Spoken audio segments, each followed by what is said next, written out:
Hello and welcome. Season 4, episode 16 of Dualistic Unity.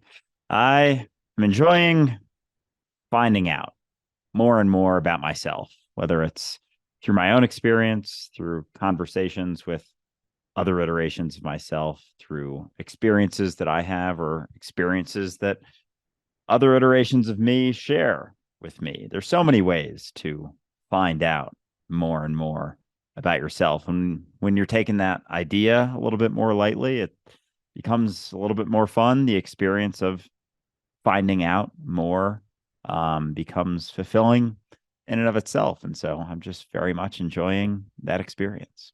And I am not a positive person.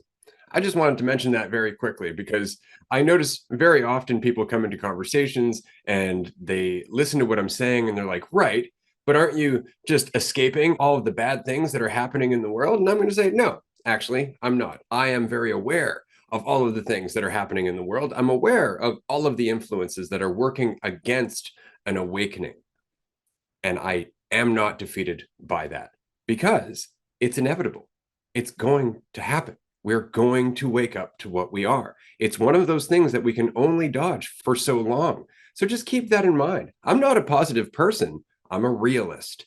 And if you are feeling defeated, then I encourage you to check out the Dualistic Unity community. Go and check out our Discord. Join us on Patreon. Jump into any of our groups. Wednesday at 6 p.m. Eastern Time, we have a free weekly group that you can participate in where you can see the conversations that are happening. It's not that I'm a positive person. It's that I see a change in the nature of the pond. And it's really because of the ripples that you are making and we are making and that are being made collectively and have been for a long time. It's just a matter of how many ripples before the pond changes entirely. That all said, let's get to the episode. One more announcement very quickly. Of course, the Netherlands retreat is happening on November 11th. It's coming up in 7 or 8 months. There are already 10 tickets gone. There were only 24 tickets remaining. If you want to join us for this epic event where a good portion of our community is finally going to come together and get the chance to meet, definitely pick up your ticket now. If you have any questions whatsoever, don't hesitate to reach out to either Andrew or myself or anybody on our Discord. They will fill you in or point you in the right direction because this is going to be amazing. And it's lining up the next retreat after that and the next event after that. And we are just going to keep finding ways to find you. Okay, that's it for today's announcements. Now to the episode. Today, we are joined by Anna, or Anastasia, depending how you know her on social media. Of course, we're going to give you the link to her Instagram and her TikTok account. She is also the host of the Insanity YouTube channel. And just for anybody wondering, that's not insanity, but insanity. Keep that in mind.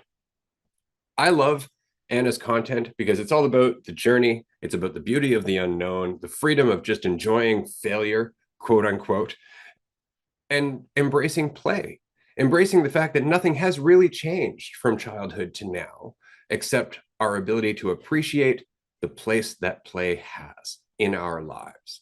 So without any further ado, I'm going to introduce Anastasia and get her to tell us a little bit about herself, what led to the Insanity YouTube channel, and we'll go from there. Hi, welcome. Hi, thank you very much. Thanks. Yeah, I'm not Anastasia or I'm Anna. And yeah, what led to Insanity or even to me creating content? I think I have always been the strange one, or I ever felt a little bit strange because I've realized that I never really felt connected to my name, to my story, to what people told me who I am. And I never understood if it was just me or if there are other people out there who are probably thinking the same, because it always felt like, what is happening here? I don't get it. And since I was a kid, so I never understood what was happening around me. So of course, in some point you get used to everything, but normal basic things felt weird, like regular life concepts already, or me asking something, like asking why are things like this and that, and people getting upset with a bare minimum already. And I thought, okay, maybe something's wrong with me then. So I started to adapt when I was a child already. I started to ask less, to be less of myself, however this is possible, but to behave more like other people did. And yeah, when I grew up and I finally became an adult and I had the chance to do whatever the fuck I wanted, I've realized, okay, now I can just ask questions and be silly and do whatever I want and what I wanted to do as a child already, and nobody can punish me for that. So I can just do the things as long as I don't get in jail or something. So nothing probably too hardcore, but yeah, I can just do what I want to. And it hit me hard last year, I guess, when I was on holidays. And I was there with a friend, and we were sitting in a bar in a restaurant eating something. And at some point, both of us, we said like, wow, that's so boring. Why are we doing that? Why are we always in these bars? That's so horrible. When we were kids already, we didn't like it. So it was always that parents said, okay, be quiet, like sit there now, sit here now and be quiet, and here's something to paint for you and go away. Why are we repeating this shit? That's so boring. Let's not do that anymore. And then we just disappeared somewhere in the woods, and we were playing and at the beach the whole time. And thought, wow, that's amazing. Finally old enough to do all that. And the content creation started last year. So I think it was about this time that I realized, okay, I'm still a child. I still want to play. I still want to be this, what I have always been. And it just feels good. And I think I want to encourage people to express themselves more. It's impossible not to be yourself. Okay, you're always yourself, but you're not always expressing what you feel or what you really want to do in life. And I know I'm the strange one. I thought, okay, so I'm the insane one for people, and maybe it's insane to ask questions until the core. But I'm sure I'm not alone, and maybe it's insane, but maybe it's the opposite. So I thought, let's find out and let's create a safe space to do that. I absolutely love it. The questioning will always be significantly more important than the answers that we eventually settle upon. So I love that you share that mentality with us, because if there's anything that's sort of the core of dualistic unity, it's that continued process of questioning, that unrelenting unwillingness to settle upon an answer, what that is. And so especially, the idea of ourself and how we perceive ourselves. And so I'm curious, because you've said, I know you've said in the past that we suffer not so much from being different or feeling like we're different, but because we try and be just like everyone else, we try and fit into a certain narrative that is just an overarching theme for our society. And so as you kind of explained, we do all go through a sort of process of being ourselves. And as you said, which you very clearly articulated, and I appreciate that, you're always being yourself, but there's varying degrees of how much you're tied to what you think you should be, as opposed to just what you are, beyond that idea of what you think you should be. And so as children, that's very clear to us. And eventually, the way our society is sort of structured right now, that sort of that mentality is like beaten out of us in a sense. Like everyone around us isn't just playing; they're getting serious about building that idea of themselves, and so we get pulled into that mentality. And I think we have opportunity as we get a little bit older and are on our own and become 18, be it 18, 20, 25, 30. There's this sort of period where we can let go of that and recognize, oh, maybe that wasn't so much the case. So you alluded to being in the restaurant, recognizing like, everything's kind of boring. We're doing the same sort of shit over and over and over again. Was that a moment that it hit you really hard? Or I'm curious a little bit about maybe some things leading up to that, where you recognize that, maybe I don't have to be this thing that society wants me to be. Maybe I can just be the child that I've always been, because adults are really just grown-up children. It's just the narrative and the seriousness with which we take our idea of ourselves that's all that shifts. So I'm curious about you recognizing that more clearly, if there was another situation outside of that bar that it hit you hard, that, oh, maybe I don't have to be this thing that society expects me to be. Like all these people around me they don't seem to be having very much fun. Like I don't. Yeah, it happens quite often, and it still happens. I think basic situations sometimes. It can be sitting in a bar. It can also be, I went to a couple of dates, for example, and I was so bored all the time. So I can remember myself sitting there and people telling me something about their jobs and all the serious stuff. And I was just sitting there imagining the people having different hairstyles, being really stupid in my head. I didn't even listen.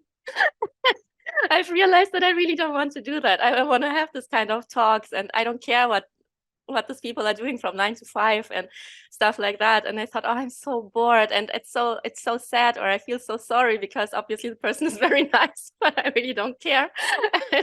And it happened in different situations like that you always see in movies, for example, or from your parents or from people that are just my age who do that kind of stuff. And I thought, okay, maybe I have to do that kind of stuff. And I found myself in the situation so bored. And I thought, okay, nobody has something from that. So nobody benefits from that, me doing this stuff. So this person I don't understand him. So for him, it's not cool, right, to waste his time with me. And for me, it's super boring. Same things with restaurants, or just going to events that I didn't like, or jobs that I didn't like, probably also. So I needed to do something, or I was working in marketing, and I still do for a long time. And there were different agencies, for example, where good agencies, like with a proper nice name, and I just didn't feel it. So good clients and everything. I thought, oh, okay, I know people will do that for their portfolio now, but it's just, no. And why would I suffer? Why would I do that to myself? And every time I felt like I'm in the wrong place, I was forced by an energy or something to just get out of there. And I just have not too much tolerance there. So probably people are more patient than I am, but I feel like I'm always very driven. And when I realize that something's off and that I don't feel well, that I need to get out of this, like really, really quickly.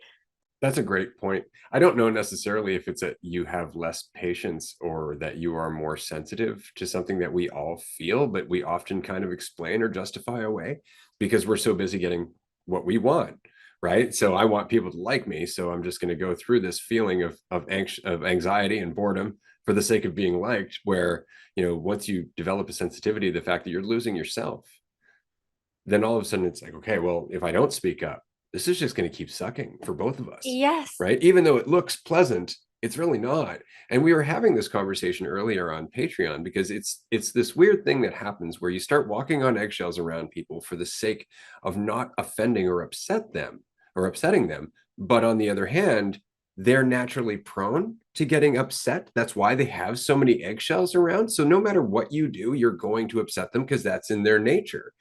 But you're not helping them by doing so. In fact, if you were to just be yourself and let them know, I'm not the person you need me to be to cater to all of that insecurity and all of those triggers, I'm just not that person.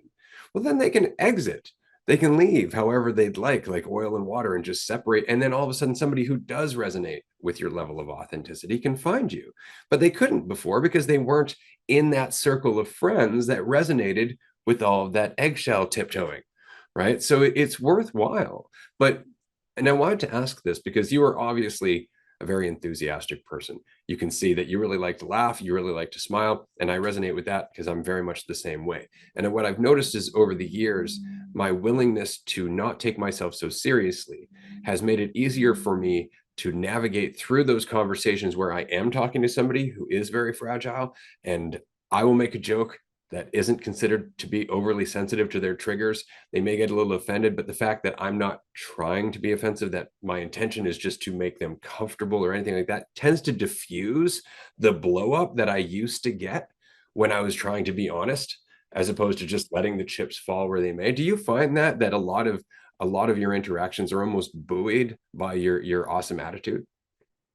Probably, yes. I mean, I certainly don't take myself seriously at all. Never. And I just think many things I don't do them on purpose. So sometimes I'm just funny without that I want to be it, because just stupid things are just happening to me. So I don't have people to say about me. It just kind of happens. And even if I would try to be a serious person, it just wouldn't be like that. Something really extremely stupid would happen. I don't know, something would fall down on me right now if I would try too hard to be serious. And I think it's also makes people comfortable, probably, because then they also have the feeling to be able to open up a little bit, because everyone is insecure, I guess. So people are always thinking, does the person in front of me, does the person like me? Am I behaving okay? And if I'm already stupid for both of us, let's say, then you will naturally feel comfortable, because you will probably subconsciously feel, okay, I cannot fuck it up as much as she already did. So That's awesome. That's actually exactly how I come across. I've said it to Andrew before. Like, I come across as crazy, but the most harmless type of crazy. So people just tend to relax. Yeah, no, taking the embarrassment for the both of you. But again, embarrassment even is something that's sort of a choice. Like, it's only embarrassing if you're embarrassed, right? And so there's that opportunity to not let it weigh you down so much. And I think the seriousness with which we take ourselves is relative to how much we suffer at the end of the day. Like, our suffering is primarily, at least the psychological suffering, exists based on how we perceive ourselves, and being super caught up in the idea of ourselves. And so, for me, especially the last couple of months, when I do get, in a rut or in a lull or something, I very quickly realize, like, oh, I'm just thinking about myself a bunch. I'm just very much caught up in the idea of Andrew. And so for you, Anna, I know, and you started things off with, which I love, that you're not Anna, and you've recognized that when you do get caught up a little bit in Anna's story, especially, in our society, it's very difficult to never get caught up a little bit in those stories, in that perception of ourselves. What are some of your go-tos to let go of that, or to kind of get through it? Is it a questioning? Is it a recognition that, you're not what you think you are? Is it some reminders that you keep in mind? I'm curious what your go-tos are when things do maybe start to feel a little bit heavier.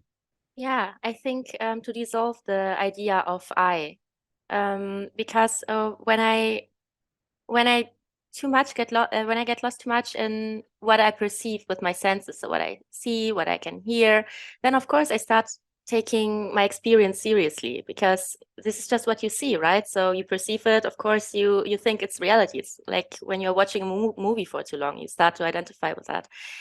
And I think what helps me out is remembering that it's not real, and this is not like a crazy story I'm telling myself.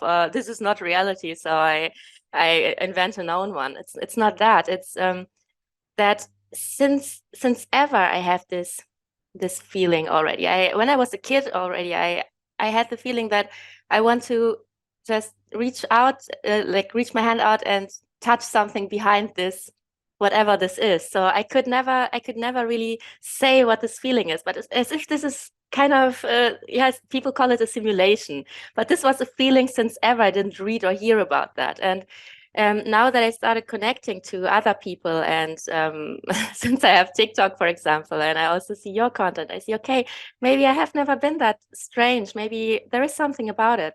There is something. And there is something that connects us all. And I know for sure that I can tap into this energy, that I can be connected to everyone. It's empathy. Let's say it can also be just empathy, that you can feel another person's emotion, that you can feel how if someone is okay or not. And I don't even have to see you for that. So we are all connected. And when when I'm caught up in this idea of myself, then I just need to remember that I'm not. I mean, at the end of the day, we are alone, because it's just one being here. It's just one universe. It's just one thing. But we, as as expressions of it, we are all together in here, and we are experiencing it in different ways, but we are connected all the time. And I can be connected every time that I want to. Wow. That's a fantastic answer. Tends to be what I rely on myself. I have to ask, because I'm a parent. I'm aware of how many influences there are out there in terms of getting us to tune into the TV and identify and judge and compete and compare and all that stuff. I love the fact that you've managed to maintain just that feeling. This isn't quite what it seems like it is. Like, there seems to be more to this, despite everybody going, no, we have all the answers, stop looking. You know, Yeah. there's nothing left Yes. for you to find. You know, that kind of Yeah. thing. Just give up. I love that, but I have to ask that now that you've gotten older, are you finding it easier to get into this conversation with people in your 20s or in your adult life than it was in your teenage life? And specifically, I'm asking on behalf of my daughter, who is 15. My daughter is 15, and she knows a lot of this. She's been having this conversation with me for a long time. But as of right now, she's so inundated with the judgment of her friends, with trying to fit in, with trying to understand what society expects from her, what's to come as an adult, where she's going, what everything means, that she really doesn't have the wherewithal, more often than not, to even ask the question of what the fuck is this, like, at all. And so I guess I'm asking, do you think in the last, say 5 to 10 years of your life, that this conversation has become easier, not just to have with others, but to explore in yourself now that those influences are starting to dissipate a bit? Yes, definitely. It was first easy for me as a kid because I was alone very much in general. So my parents were busy, I was on my own, and I was reading a lot. So I was in my head anyway, and I could discuss it with my father. So I think maybe your role is very important for your daughter then, because for me it was. So for me it was cool to have a dad who I could talk about that.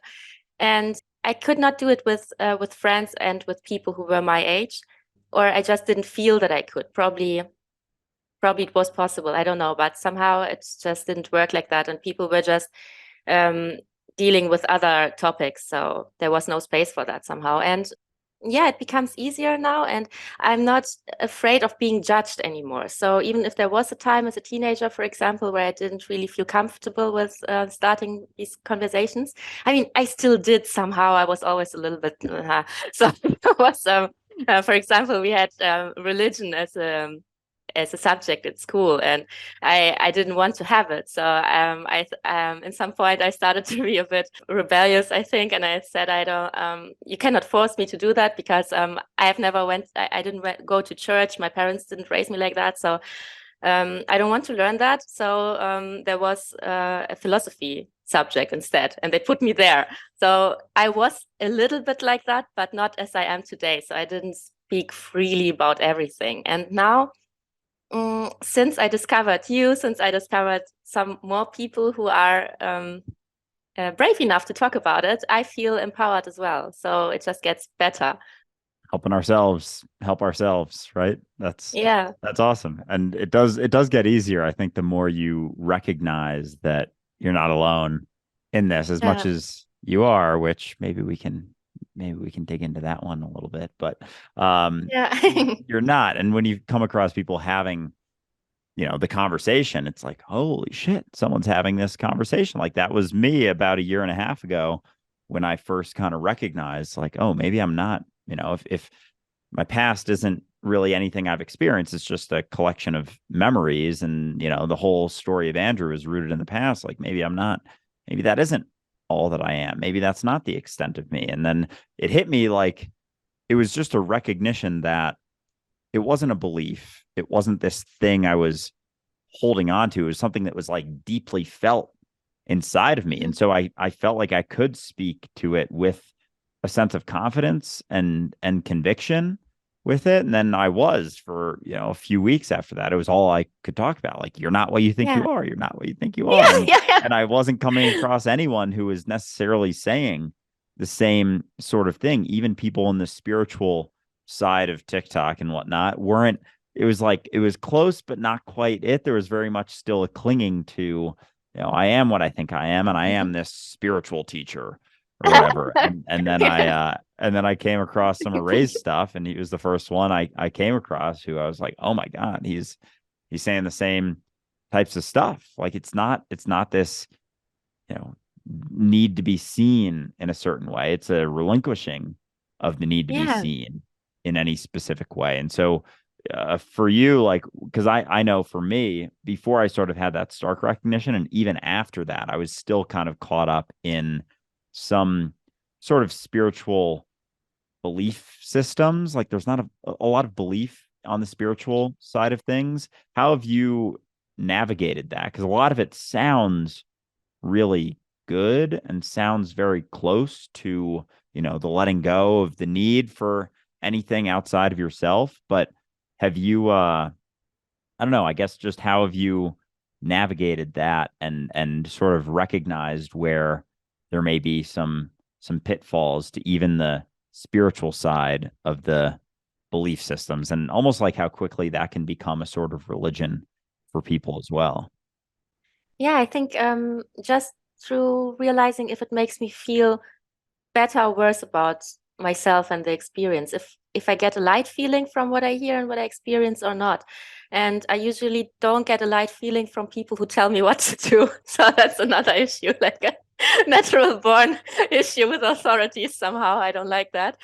So whenever people tell me to do something or that this is the only way to deal with things, then I already don't like it. But whenever I have the freedom within a concept to pick something for myself, then I feel that there is a truth hidden for me in it. But I think there are a lot of spiritual concepts that are quite nice, and also people, creators that I like, and who are not very dogmatic.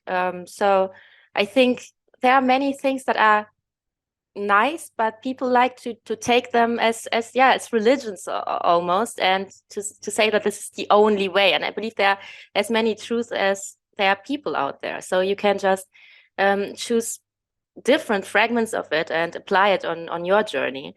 But there are just some things that I just cannot be friends with. It's just like card readings or this whole astro thing. Not because I don't believe that it cannot work. I think it kind of can work, because your subconscious mind will lead you in any direction that you believe to be true. But I just wouldn't buy it completely, because I think it weights you down, and it's also you trying to control something. And I believe this is one of the most difficult things, because it leads to suffering anyway. So it's our clinging to outcomes of situations. So we want things to develop in certain ways, and normally if we want something desperately, it roots in trauma, because otherwise we wouldn't care.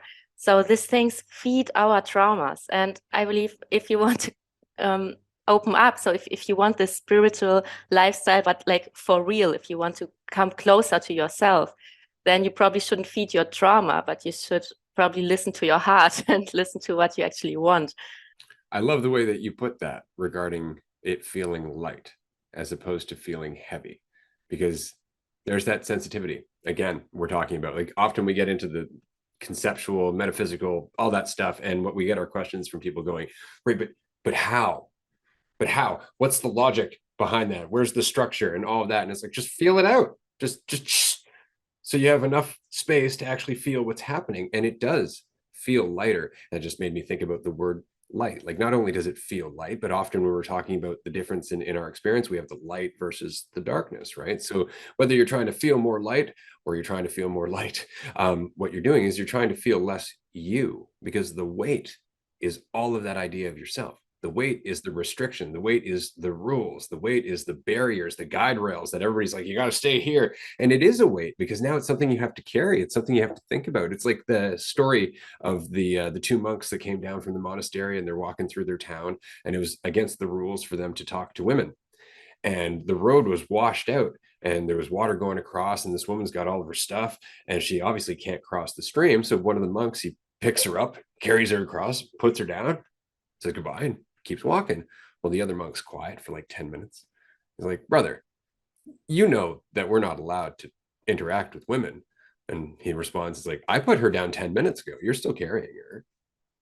Nice. Yeah. Right. And that's it. It's the stuff we carry. Like Andrew and I have often made the point about God or Allah or anything else. It's like, God does have a creator. You, every time you think about it, every time you create the image, you have just created God as a way to escape responsibility. And that responsibility is, oddly enough, super light compared to the weight of God. Yeah, I love that. Yeah.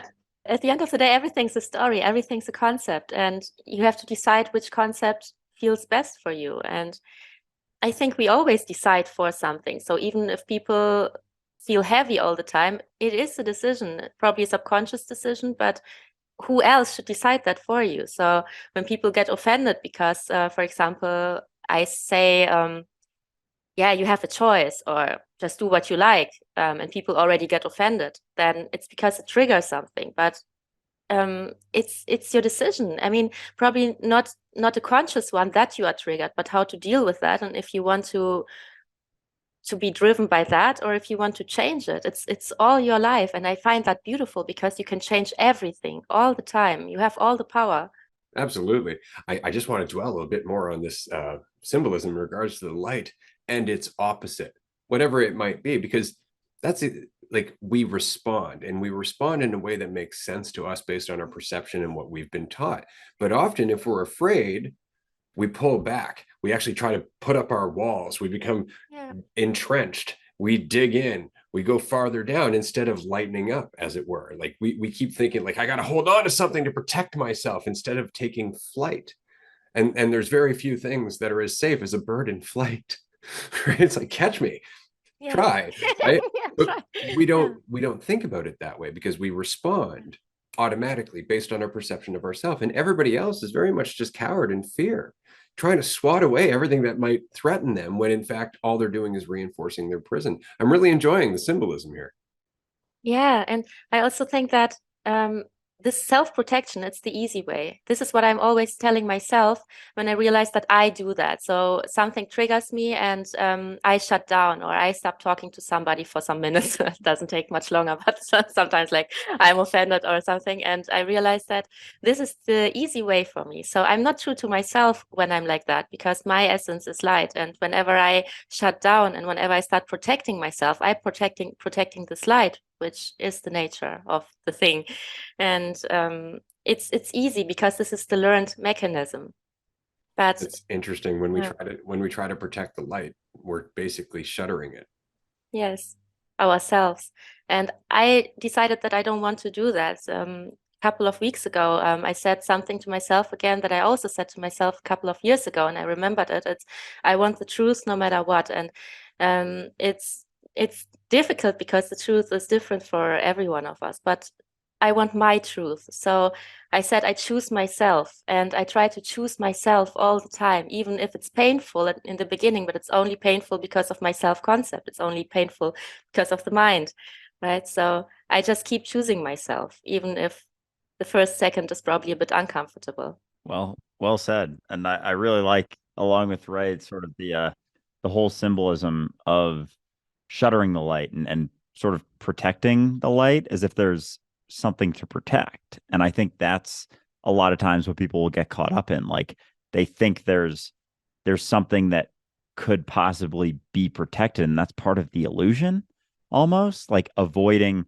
You said, self-protection is the easy way, like the avoidance of interacting with someone who triggers you, makes you uncomfortable, is the easy way, because there's the ability to avoid the inevitable growth that would come from interacting with another iteration of yourself, essentially, and the opportunity to learn from that interaction. And there's almost like an unwillingness to face ourself in a way, and like the going back to the light, like the protection of the light stems from the illusion that we could ever lose it, that it's something that could be gained and lost, kind of like our value in that way, the illusion that our value goes up or down based on other people's perceptions, based on what we own and whatnot. But when you realize that there's the you that you've always thought that you were isn't the reality of you, there's no longer a way for that value to fluctuate, because you're not so tied to that story, to that illusion. And so the value doesn't fluctuate, and then it just is what you are. Like, you are that light. It's like being on the ball. It's like, whether or not the ball exists, you're always on the ball. And then eventually you recognize there's maybe not so much of a ball to be on, because the ball that you're on is also you. And so there's no duality in that either, aside from your perception. Yeah, yeah, exactly. Yeah, I think this is it. So you probably don't even grow. You just have to unlearn so much, because all this protection comes from people who tell you who you are. And then you start protecting yourself based on this concept. But the light that you have always been, it never left. So it's just about unlearning what people told you. I think it's basically it. This is the growth, the whole growth process. It's not really growth. It's just you have to bring the trash out the whole time. This is how I feel about life. It's so true. And it's funny because we're talking about the light, but what we're really talking about is potential, or rather our intelligence without us in the way. And when you look at us all as one entity, as one being, and you start looking at the procession of evolution, what you find is that what we start at as tiny babies is the result of all of the intelligence of the universe through millions of years to get here. And so we are that intelligence to start, but we lack the experience. And instead of learning from our experience, we learn from the concepts that everybody else has formed through the experience of people who came before them. This is why I love the quote that culture is just living up to the expectations of dead people. Yeah, that's amazing. Yeah, really, really meaningful, the whole thing that we are doing.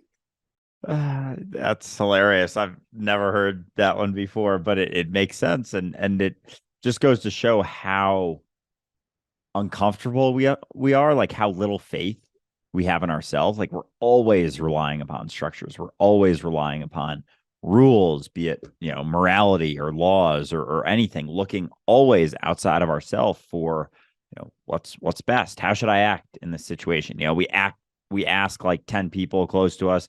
We write down all these lists. We mull over the situation for so long, and it's all like depleting the ability to just listen to ourselves and kind of know what is best. And it's not even like, it's interesting because it's not even necessarily that the gut knows what the perfect answer is, but it's the willingness to find out and have the faith in yourself to, after you make the decision, take that next step and the next step and the next step, because the decision is just a split second thing. It's like, should I go this way or that way? I'm going to go that way.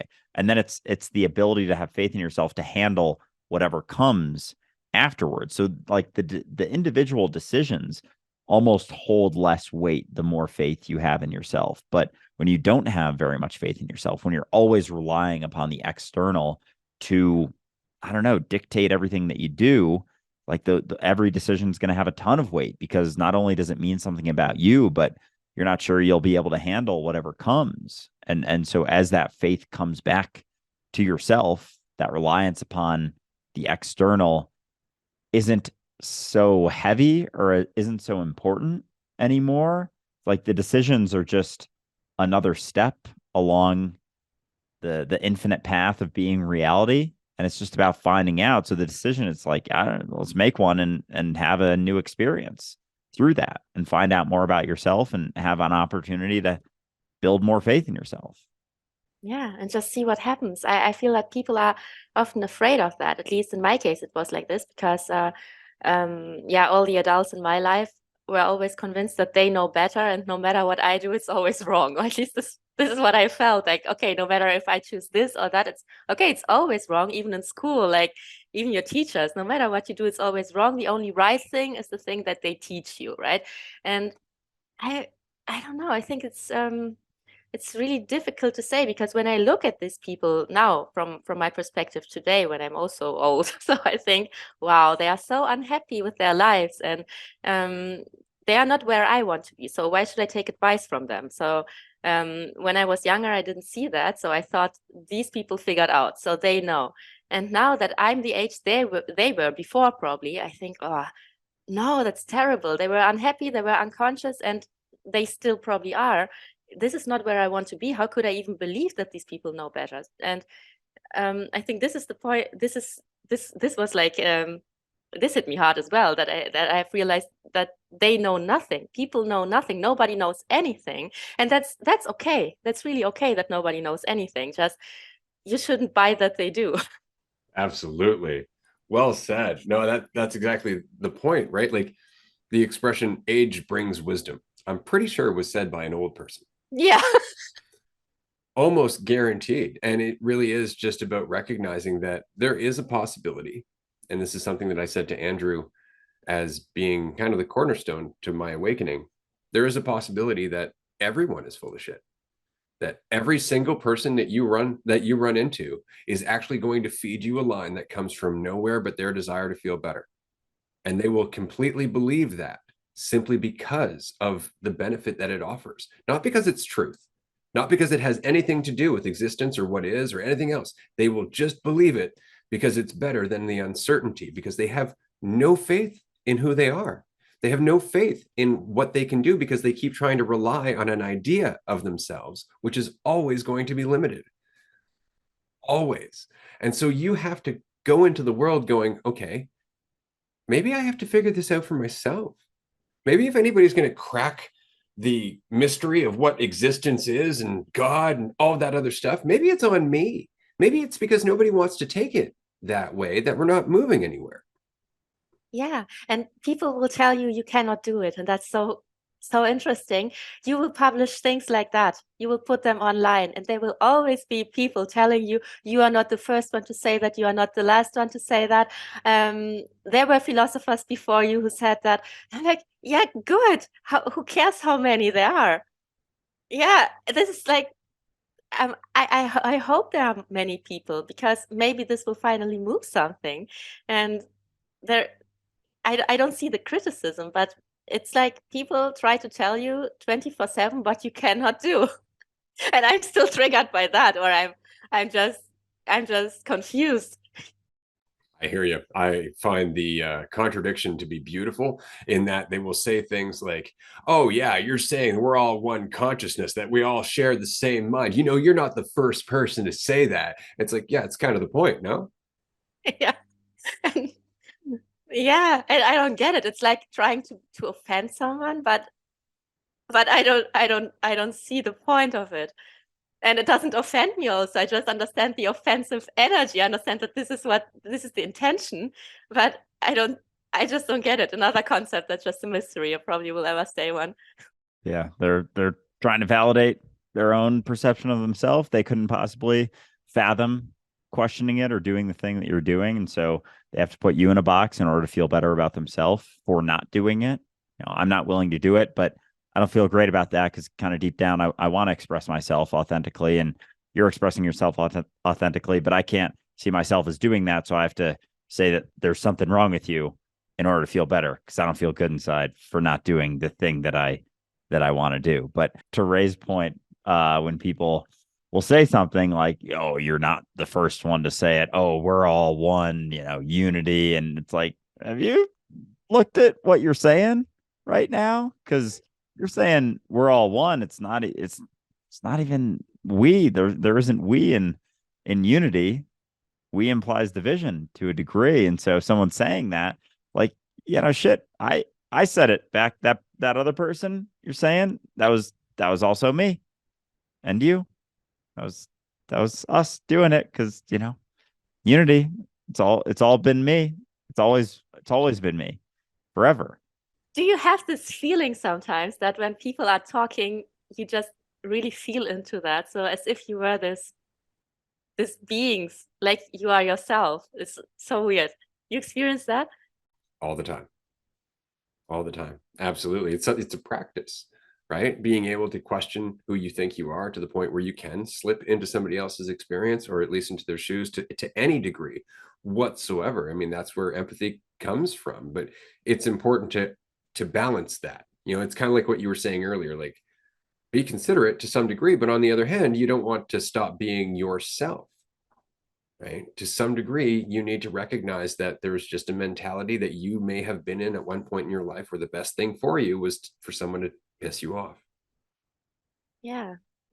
Yeah, and I think that recognition helps not to weigh you down so much as you can start to see yourself in other people because there is no division. There's only the perception of it, the illusion of it, of all of those things. But as you let go of that, and as you as you recognize yourself and others, but also recognize that you are very much having an experience as well, because we can get caught up in others and take empathy to that extreme of like feeling what someone else is going through. But then we can start to get lost in thinking that it means something about us. Like we start to feel how other people are feeling, and then think either that makes me better because now I'm an empath and now I can feel people, and it's like there's a whole fucking side of identity there. Or we get confused into thinking that, like, wait, is this other person feeling this, or is this me feeling this? And then, oh, if this is me feeling this, why am I feeling this? I thought I got over these sorts of things, and I thought I got over these sorts of things. And then there's that identity again, that idea of yourself. And so it's always coming in different ways, shapes, and forms. But as that begins to drop, you start to see yourself as everyone, as everything, as the potential to be anything, pull from any end of the spectrum. It's not just, love and light all the time, joy all the time. It's the full spectrum, all of it. And so through that, there's even more sort of faith in yourself built with a willingness to step into situations and be like, oh, I can handle this. And when you're interacting with someone who may be going through the shit more so than you're used to going through, like you can handle that as well. But a lot of times when we start to let our guard down, it can be built back up very quickly by, getting back into the mentality of what it means about you. Like starting to recognize those sorts of things, people very quickly get caught up in thinking, oh, this means more about me, being able to feel these things. Yeah, I had an issue with that because for a long time I couldn't really separate between my feelings and the feelings of other people. So I sometimes thought I have an issue with something, or I don't feel well because of something, and I couldn't figure out why, because it didn't affect me. So I needed to learn to separate that kind of stuff a little bit, and to also not really build up a self-image. So not to think, oh yeah, I'm an empath or something, what you just said, because that's yeah, it's also a bit weird. So yeah, I think it is difficult when you feel things, and I used to feel them, or I still do, even physically. So there was a time when I thought I'm probably making this stuff up, but I couldn't make it up when it was up to physical reactions. I thought, no way, I'm inventing that right now. And yeah, I needed to just learn to separate it, and it's still not easy because you still apply it on yourself. So whenever people feel uncomfortable about something, I tend to think, did I do something wrong? Like, why should it even be about me? So this person probably doesn't even realize I'm in the same room, or has to deal with completely different topics, but we are so wrapped up in our minds. We're just thinking about ourselves all the time. A friend of mine used to say, you know what, you can go naked somewhere, nobody will even realize, because people just think about themselves all the time. So I was just thinking the other day that I miss the days where people used to do innocent stuff like go streaking. Like, that just doesn't happen anymore, right? Because we're all too uptight. Like, we're just going to charge that person with a crime and put them in jail just because they were, in their birthday suit running down the street, just being a nut, right? That kind of thing.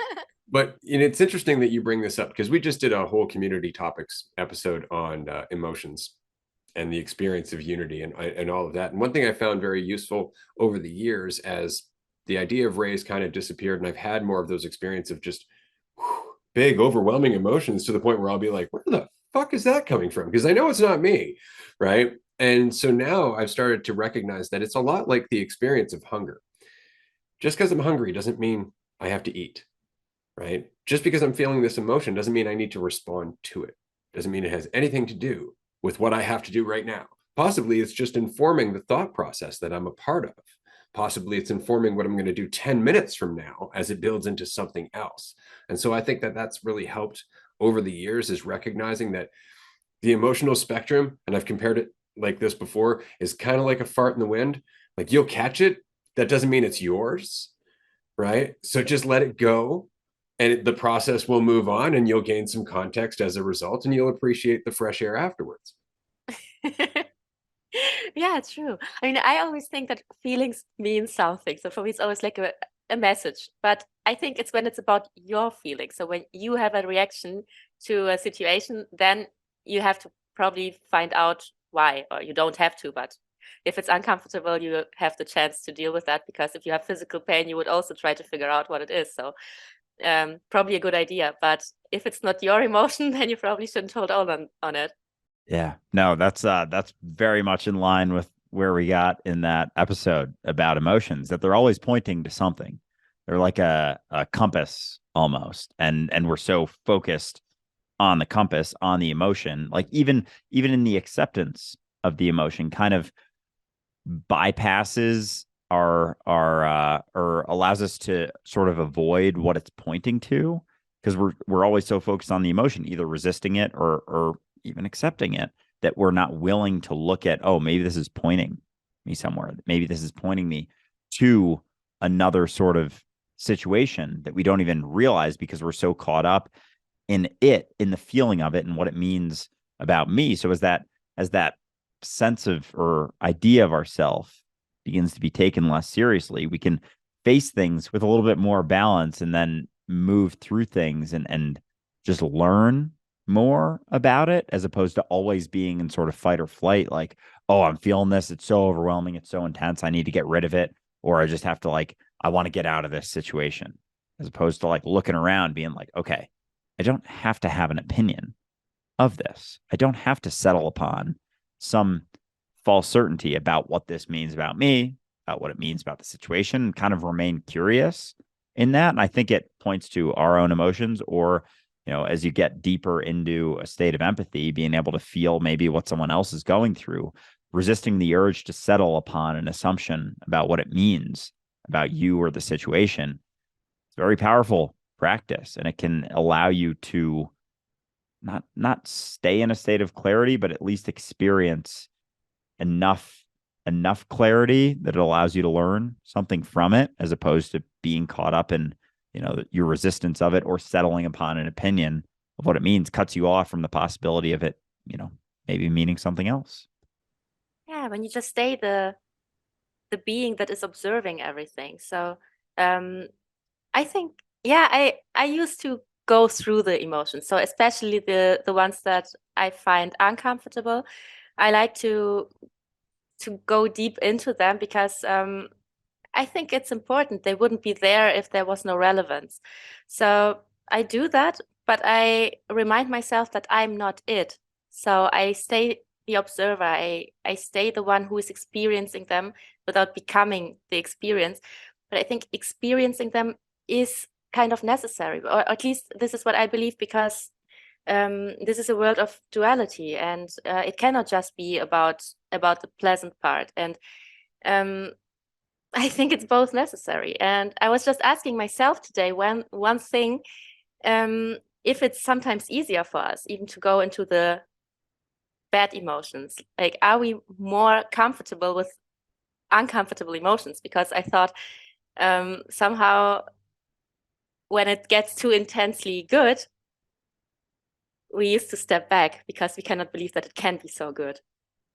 So as if we were more used to shit somehow. Waiting for the next shoe to drop. That was something I went through for years, and it was just a result of having had so many experience where there were so many shoes that were just dropping, right, and hitting me in the face consistently. And I didn't recognize that those shoes were making contact with my face because of my opinion of the shoe. I didn't get that. Like, I kept thinking, like, having an opinion is what makes me me. It's like, actually, it's what causes the resistance to what would otherwise be happening, right? If you didn't have so much of an opinion, it wouldn't be reinforcing the idea of yourself, because that's the bitch about an opinion. It's me having it. Yeah. So immediately I'm divided from the world. Immediately the emotion I'm having doesn't have the same lesson, because now I'm not focused on the emotion. I'm focused on my opinion of the emotion. So I'm actually having an emotion about the emotion, and I'm totally distracted from the lesson that I would otherwise be having, because I'm superimposing like a soundtrack over the fucking movie. Like, I should be learning about depth. I should be learning about honesty and authenticity. And instead, I'm learning how to protect myself from fictitious bad guys, and it's just because that's the soundtrack that's over the top of what's actually happening. And I've put it there habitually. Yeah, the opinion isn't necessary, and despite our society pushing the narrative that it is, like, that's the most important. I've heard this from people, like, the most important thing you can have is an opinion on everything. Like, oh yeah, shit. literally, yeah, that's I'm crazy. lost. Yeah, like, you should you should have a go-to opinion on everything that you can think of. And I'm like, oh my God, number one, that sounds fucking exhausting. Two, it sounds like you're going to create a lot of conflict with just reality itself. And three, you're always going to be defending something. It's going to take up a lot of fucking energy to do that, maintain that, and even fucking remember what all of your opinions are. Like, because exactly, like, because it means something about you, and then someone catches you, and you're like, your opinion's shifted, and that's a whole thing too. That like it's a weakness to change your opinion. Fuck that. No, it's the biggest strength you can have is a letting go and learning. It's what allows you. But as you stay fucking so caught up in that opinion, it's like you resist the opportunity to learn from things. Someone has a different point of view. You're not even willing to listen to it because you're so caught up in defending your fucking opinion. That is just a made up thing that allows you to maintain that idea of yourself. It's fucked, but it's fascinating to see how many people settle upon that in our society, especially. Like that is a very important thing. It's like you think there's maybe a couple more important things to focus on than you having an opinion of like what the best ice cream topping is in the world. Yeah, I did the opposite last week, I think. I tried to not have an opinion. It was just to play. I was bored. No, wasn't bored, but I just had this idea, like, what if I didn't have any opinion today? And no matter what people asked me, I said, I don't know, or I don't care. And I thought, okay, maybe they think I lost my mind completely now. But it was so funny. And I just had a good time with myself. So I just, I don't know. Whatever. It felt really relaxing. So I thought, okay, I actually really, deep down, I really don't care. I don't care about anything, to be honest. If I have to, or if someone would hurt someone that I likes, then probably then I would experience something and have an opinion on that. But right now, in the here and now where I am, I don't care about anything. So why should I pretend that I do? And I just played it the whole day, and it was really nice. It was like holidays. That's fantastic. I do that all the time. It drives my wife nuts. and it's just because Ray, or the character of Ray, isn't so attached to whatever Ray might like or has liked previously that I feel comfortable saying this is what I'm going to like forever. And so if I go out with friends or I'm hanging out or I go to somebody's house for dinner or anything, they're like, oh, what kind of drink do you like? Whatever you got. Right. Or we'll go to the restaurant. What kind of food do you want? You choose. And it's just because I'm perfectly willing to see that lesson. I'm perfectly willing to have that experience and let reality kind of dictate, like, check this out within reason. And I say that because there are certain experiences that I know Ray is probably going to deal with for a good long time because frankly, I like to. And specifically, I'm talking about Brussels sprouts. Brussels sprouts are where I draw the fucking line. No. Oh, that's amazing. I think that balance is important because even just now in this conversation, I'm thinking like, damn, maybe I'm just gonna when I go to restaurants, just be like, what's your favorite thing to the waiter or waitress? What's your favorite thing on the menu? And just see it's like a new experience because it's like and letting go of that assumption of what you like allows you to find out, and that can be applicable to so many different things. Like really taking a day, like Anna, you said that you just like chose not to have an opinion of anything. It's like it's very hard to cling to an idea of yourself when you don't have opinions about things. Like our opinions, our preferences, our judgments that we take so goddamn seriously are really the foundation of us. Like without those opinions so much, it's really hard to cling to a solid idea of yourself because what's it built on? Here and now? Yeah, on nothing at the end of the day. It's built on nothing, on stories, on the stories of other people. It all comes back to the stories of other people because we probably wouldn't have even start to write a story if there were no people who could show us how to do it. So if I was alone in a cave and just sit there, would I have a story about myself? I don't think so. Would you even have a name? No, certainly not. For what? Right? And that's it. Like we forget that, we were never named. We have no actual name. We were given a label and we use that label out of habit. But even that's fiction. Even the idea of who you are as a label, as a name doesn't exist. It doesn't exist ever. It never has. You came into the world without anything attached to you saying, this is Bob. it's not there because it doesn't actually exist. It's simply a convenience. It is something that we use because our current level of communication is based on this refusal to recognize that we are one another. And so we have secrets and insecurities. And in order to protect those secrets and insecurities, I have to have a way of lying, which means I have to have verbal language. I have to have words that can have different meanings. I have to have words that I can hide behind. I have to have sounds that somehow betray my intention. Because if I didn't, you would be able to hear what I am purely. And I'm afraid of that because I have an idea that I'm ashamed of. And it would be so peaceful if you could just say and do everything that you want to do. Yeah, and those stories, they're always relative. They're always relative to your environment, to other people. You get caught up in thinking like, you're insecure about something on your body, the way you look, in a way. I think my teeth are too big or something. It's like relative to what? Relative to everyone else, how you perceive everyone else. Like if there was no one else, there would be no insecurity. Like if you were, even the idea, because the reality, as you pointed to before, we are alone. I am alone. But if we, even from the egotistical perspective, if we were alone, surviving on an island, there's food, whatever, we'd lived a full life by ourselves on an island, there wouldn't be any insecurities. There wouldn't be very much. I don't know. It makes me wonder if even the self-dialogue wouldn't slow down if we're willing to, or I don't know if it would speed up if we were alone. I guess it depends on person and how they perceive themselves, but I think it would very quickly just be, I don't know, your experience that you're having. At least for me, it's hard for me to think of where my mind would go without a relative comparison to have, with myself versus another. I'm too heavy, too skinny, too tall, too short, too, not enough people like me, too many people like me, all that stuff. It's like, it's all relative to how we see other people. My experience is I'm not having enough fun with my life. It's like you're only judging it based on how you think other people are enjoying their life. Like every story we tell ourselves is relative to how we perceive other people, and we don't even know their full stories. We don't even have certainty with what their story is like, but we create their story and then compare our story to their story. So we're always living in that relativity. It's fascinating. Yeah, I guess if you were alone, then it would depend on if you had a previous experience with other people, because if you had one, then you would most likely have an inner dialogue with a concept of them in your head.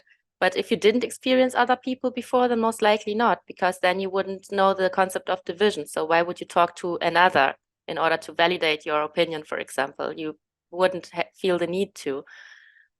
But that's what I think. I just thought, would we even want to exist? So would we want to live if there was no other? Because we only live in relation to other people. So it's all about, or other beings, doesn't need to be humans probably, but it's all about having another. That's the point of division, right? So otherwise the universe would have stayed a singularity. So it would have never changed. So if it did, then probably this is our engine somehow. So this is a really good question. It's interesting. There's a movie that came out in the 90s. It's called Nell. It's starring Jodie Foster and Liam Neeson. And it's a fantastic movie. If you ever get the chance to check it out, I highly recommend that you do. But basically, it's the story of a feral child, a child that was left in the woods by herself after her grandmother died out in the woods in this cabin. And nobody ever knew. Nobody ever knew the child was out there. And so she spent her entire life alone in the wilderness, basically without any language whatsoever outside of what she had learned at like 5 years old of the English language. So she had sparse, like little fragments of words, like a tree was a tay, right? And wind was wind, right? And that's all she knew. That was all she knew. And yet she was perfectly happy. The story is actually really fucking sad. And it's because Liam Neeson's character is like determined to bring her to civilization so she can speak to other humans. And so by the end of the movie, she does learn how to interact and come into the world and gets a job, and you see her years later, and yet she's still looking at the woods, and you can see the sadness on her face at the innocence that was lost, at the experience that was no longer available to her because she was in the human world, whereas before she was just part of the natural world and felt free. Yeah, that's it. We are never free when we are around others. I think this is why there are so many monks who choose this kind of life to to be just in solitude somehow. Mm. And I also like that. So I sometimes I think about doing that, or just to go to a monastery for a couple of days, or maybe even just forever. But I'm not sure if that's the point of life, because it feels like also the easy way. I don't want to say that all the monks live the easy way, but it's certainly easier to be enlightened or to be awakened if there are not too many people around. You know, it's interesting. That was actually the point of recognition that brought me out of the woods, because I had a point when I was younger. I went into the forest for 8 months, and it was very much, for that. It was, I need to get away. I need to do all of that. And then you start to recognize that because we're all one, because there is no division, me running away from all the other reflections of myself, of all the other reflections of mentalities that I can be, means I'm not dealing with them, which means I'm actually not doing as much growth as I'd like to convince myself I am on top of my mountain with my incense and my singing bowls, right? And it's simply because I'm hiding from the rest of myself, because I think that they're a threat to the peace that I've managed to find. It's like, if they're a threat, then you're not at peace. Yeah, maybe the question is where you can remove the most layers if this is what you want.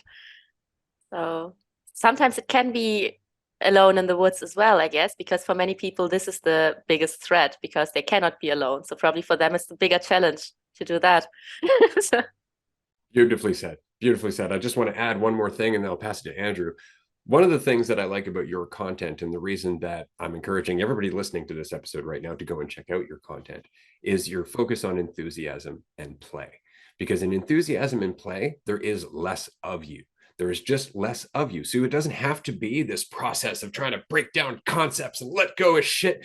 Just play, just relax and fucking play, and it will get easier to do. But it's so hard for us to justify play because it's not productive.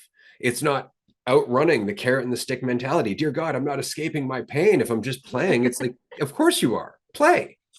Between play, being enthusiastic, not having quite so many opinions all the time and thinking they mean something about you, it's like that allows you to be free within the chaos. Like, sure, maybe it's easier to do so when you're not getting pushed and pulled so much by society, being, up on the mountaintop and all that stuff. But being in it, there is the opportunity to still be free. You can recognize that you don't have to be pushed and pulled so much by society. And that's a lot easier when you let go of you, the story of you, the idea of you. It gets way easier to not take those push and pulls, to not take the manipulation that society is always trying to do to you, when you're not so afraid, when you're not so caught up in judging yourself relative to everything else, because then you're always trying to feel a little bit better through that. And society will give you, an infinite number of ways to feel just a little bit better, taking you further from the reality of getting better, further from, the reality of what you are as you're trying to build yourself, as you're trying to hold on to all the opinions, as you're trying to be productive, avoiding play, thinking, yeah, I can't do that. I got to be productive. I got to build this idea. What's going to happen if I take a moment to myself to breathe for a second? My entire idea of me as being someone who is productive and, helpful to society and doing all of these great things that I keep inside of my mind, it may fall apart temporarily, and the prison walls may come down as if I take a moment to take myself a little bit less seriously. And that's what we're afraid of. And beyond that, there's, I think, a depth of that we're truly afraid of, and that we're always trying to avoid. And there's lots of ways that we avoid being ourselves, but I think the ultimate avoidance is of, so we've kind of circled around, of being alone, because eventually you get to a point where there's no more walls. You're seeing yourself in everyone. You're recognizing, like, oh, maybe I am alone. Maybe I've always been alone. And are you able to resist the urge to have an opinion on that? I don't know. That's something I'm still sort of wrestling with, is that opinion of that. But it's still that opinion that comes back to sort of bite you in the ass, even in the depths of that recognition. Yes, that's true. And I just want to reassure everyone who is still dealing with the opinion of being all that is, rest assured, it doesn't matter what you think. It still is. It always has been. There's actually nothing you need to do. Nothing changes. That's the beautiful part about recognizing that you are the all of everything, is that you always have been. It doesn't mean that anything necessarily has to change. It just means that the mentality that you are operating from has shifted, which means the possibilities that you see are different. That's the only thing that's changed. That is all that changes with recognizing that you're whole and complete and one with everything, is that you're no longer running based on the sense that you're not, which means the decisions that you make change. That's it. And the impact that you have changes. That's all it is. It's just about being free in yourself. And this is something that I wanted to bring up because you had me thinking about this earlier, Anna, and I think it's a perfect way to transition towards the end of this episode, is that if you are not being yourself for fear of the response of the egotistical world around you, that's very much like shuttering the lantern to protect the light from the darkness. If you don't unshutter the lantern, you can't change the darkness. There's no point in protecting the light. It's the answer that you're looking for. Be yourself. The darkness will shift with you. Yeah. Speaks from my heart. Yes. Well said. Yeah. Everything shifts as you do, as you let go of that fear, thinking that, resisting or letting go or opening up the shutters means something about you, or the response from said darkness about the light, its opinion of the light, that it's only just seeing, so it's new and therefore it has an opinion on it, and it's not what it's used to, so it's going to have typically a negative response to it, just because it's unknown, it's uncertain. And so as the darkness begins to experience the light, it's inevitably going to have typically that negative sort of response, because the darkness is just afraid of the uncertainty, afraid of the unknown. So anything new that gets placed in front of it, it's going to resist initially until it gets overtaken in a sense, or at least transmuted, or whatever words you want to use, because you are that darkness as well. And the more clearly you can recognize that, the more willing you are to let go of those shutters and shine that fucking light. Well said. And that actually leads me to a question that I want to ask you, Anna. Before we part ways, I do want to say thank you so much for being here for this episode. I've been looking forward to the opportunity to chat with you for quite some time. I'm glad that we finally managed to make this happen. Thank you. Thank you. I was looking forward to it a lot as well. I'm a huge fan. That's awesome. Likewise. So in moments where we find ourselves, let's just say, feeling the darkness creeping in, and by the darkness, I mean our own judgments, our own fears of not being enough, our own fears of breaking out of our shell, we're sitting at the bar doing the same old, let's just say, any one of our listeners. What is a message that you would want to leave with them that might encourage them to get the fuck up and go out to the woods? I would say, where would you feel most comfortable?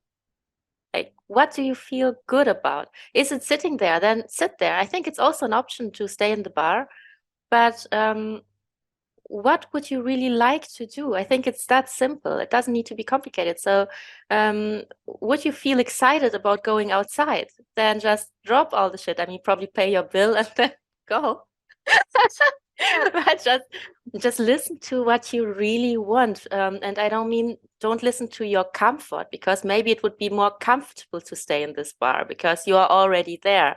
Listen to your excitement. Like, what's your drive? What do you feel? And yeah, most likely it won't be the bar. I don't know. Why would we want to sit there? But I don't know. Everyone has to decide for themselves.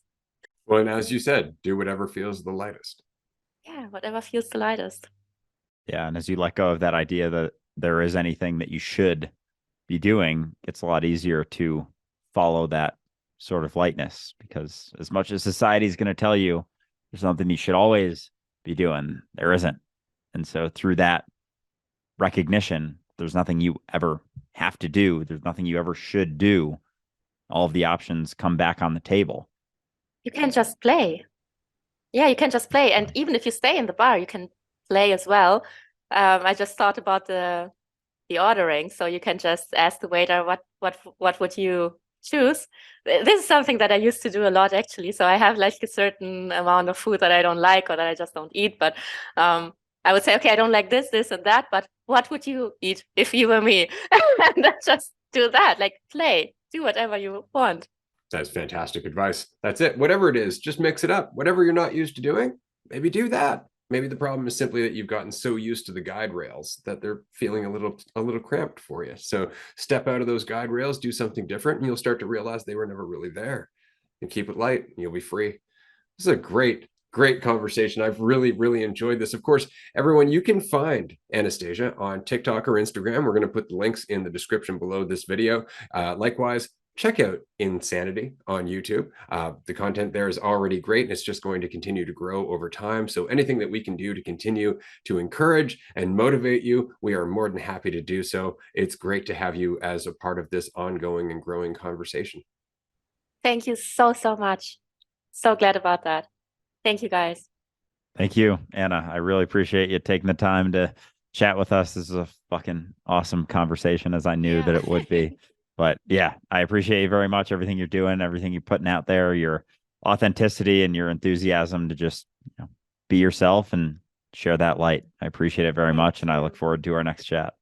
Yeah, me too. A lot. Thank you so much. Well, everyone, thank you so much for listening. As always, we will see you at the next episode. Do remember that we have the retreat coming up in April, so there will be a number of episodes that we've already pre-recorded that are going to be released in that week. I can't tell you what they are, but if you join us on Patreon, you can find out there. Thanks so much. We'll see you next time. Bye, everyone.